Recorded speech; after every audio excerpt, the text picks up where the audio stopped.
Good evening. My name is Austin Walker, and I'm going to be your Own the Room coach this evening. I'd like everybody to start off tonight by showing me their hands.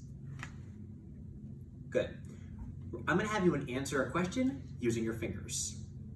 On a scale of 0 to 10, how much do you like public speaking?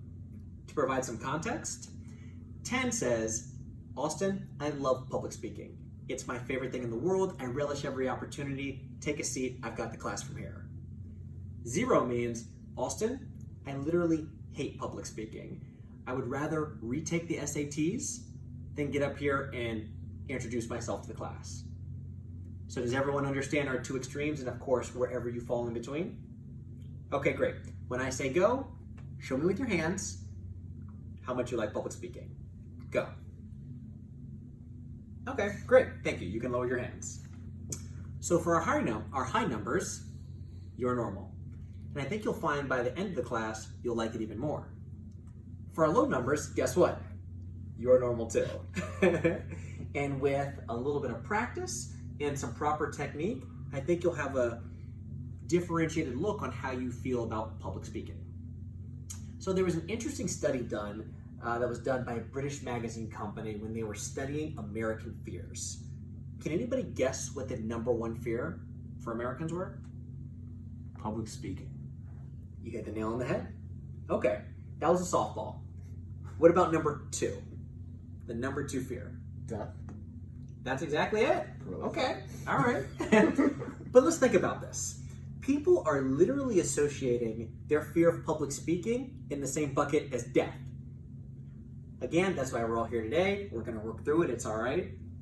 Jerry Seinfeld actually has a pretty funny joke about it. He says, if people were gonna be attending a funeral, they would literally rather be in a casket than have to give a eulogy. Again, not after attending Own the Room. Okay, I'm gonna have you answer another question with your fingers. This time, on a scale of 0 to 10, how good of a public speaker are you today?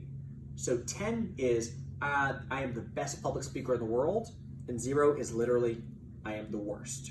And I'd like you to consider all forms of communication. Communicating to big groups, small groups, one-on-one, conference calls, social media, all of it together. Again, how good are you today? Does everybody understand the question?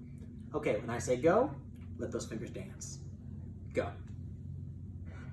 Okay, interesting. Thank you. Put your hands down. So the average person that we see at Own the Room is a 4. So not good, not bad. But one of the key concepts we want everyone to take away today is that public speaking is a skill. And the beauty about a skill is that with proper technique and practice, we can drastically enhance our effectiveness at public speaking. Okay, so speaking of practice, let's do that. I'd like for us to pair up in pairs. So you two right here. And I would like for you to share with your partner what 2 words best capture your public speaking when communicating to the world. So in other words, what 2 words best capture a little bit of your personality when you speak? So I would like you to share your 2 words with your partner, and then we'll have some fun presenting in a moment. Does everyone understand? Yep. Okay, great, begin. I would say subpar but personable. My 2 words are enthusiastic and engaging. Great, all done? Okay, excellent. So I brought the pigskin. We're gonna toss this around, and when you have the pigskin, you have the floor. So I'd like you to get up, say your partner's 2 words, but I want you to own it once you do it. I want you to own the room. See what I did there? Don't rent it, own it. Okay, do we have any volunteers for who would like to start?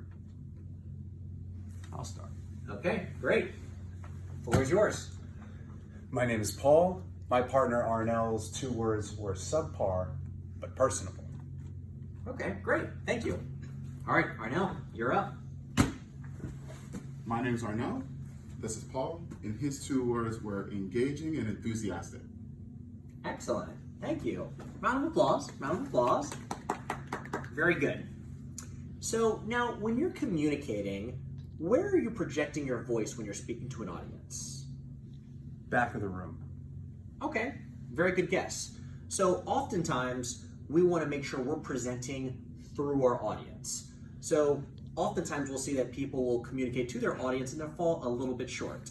So for any of our track runners, whenever we were doing sprints, we were told to run through the line, even if that meant running another meter or two. Same thing when you're speaking. So you want to communicate through your audience. Well, what about people on your sides, your left and right? That doesn't really help you there. So no matter if you're speaking to 1,000 people, 100 people, 10 people, or a camera 2 feet in front of your face, it's always going to be the same thing. You want to make sure that your voice hits the 4 corners of whatever room that you're speaking in.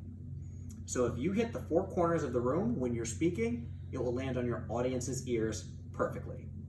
So let's give it another shot. Arnell, I want you to stand up. I'm going to throw you the rock, and I'd like you to share Paul's 2 words, but this time making sure we're broadcasting to the 4 corners. My name is Arnell.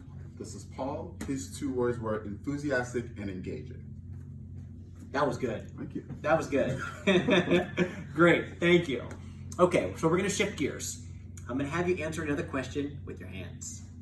So we've talked about how much you like public speaking, and we've said, okay, how good are we today? Now our next question is, how good do we want to be? And I know you're probably sitting there looking at me thinking, Austin, this is a communication seminar. I'm supposed to say 10, right? That's not necessarily the case. Paul, if you're an 8 and you are perfectly happy with your state of 8-ness, then you're in perfect harmony. Great, say 8. Because the next question that's coming is, why do we want to get better? And we can't really answer that unless we understand, where do we want to go? So in reality, we work with a lot of people, some of the best communicators in the world, and they wouldn't classify themselves as 10. Can anybody guess why? There's always room to improve. That's exactly it. Like we've discussed earlier, public speaking is a skill. And with the right practice, as we're continuing to evolve as learners and professionals, we can take control of how effective we are at any skill. And yes, that does include public speaking. So for this next question, how good do you want to be? When I say go, show me with your fingers. Go. Excellent, excellent. Thank you. Okay, so now the big question, the why. So I'm going to have you go into pairs again. And this time, I would like you to share with your partner, why do you want to get better at public speaking? So keep in mind, I'd like you to remember your partner's answer, because I want you to share. Yes, we're going to be sharing with the whole class.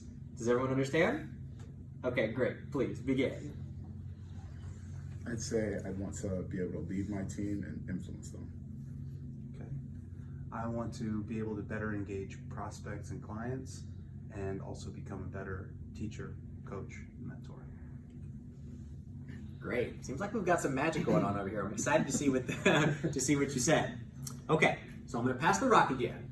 So we've talked about being able to broadcast to the 4 corners. And hey, when you have the rock, you're owning the room, right? Are we renting it or no? We're not right. Okay, that's right. We're going to own it. Okay, excellent. So with that, we're going to start with you. My name is Arnell. This is Paul. Paul's goal is to engage with his team more and to And to be a better coach and leader. be a better coach and leader. Excellent. Thank you. Paul, you give it a shot. My name is Paul. This is my partner Arnell. He is looking to be better engaging with his team and also to better influence them. Excellent. And hey, everyone, this is a judgment-free zone. Arnell, we're all going through this. This is a safe space. We're going to get this down, but you're doing a great job trying to enhance your skill. So I'm with it. Thank you. So there were a couple themes that came up in everybody's why. We're going to take a quick break, and then we're going to dive into what those themes may mean. Sound good? Great. Thank you.